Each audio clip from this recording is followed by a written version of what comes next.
here, and you can check if the email, you can just enter any email here and click verify. You don't need to sign in or create an account. You can just check it um, simply here. So I'll just check one email address, which is this one. Okay, and I'll just click verify, and it will check up till 10 email addresses per day for free.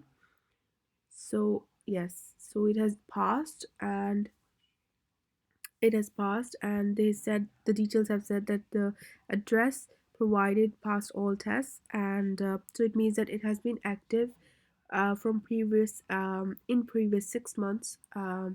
So this email I can add in the Mailchimp, because the customer or the client will be checking their email because they have been active within 6 months previously. So you can just check each of the contacts or your clients or your subscribers, first of all through this website, and verify it.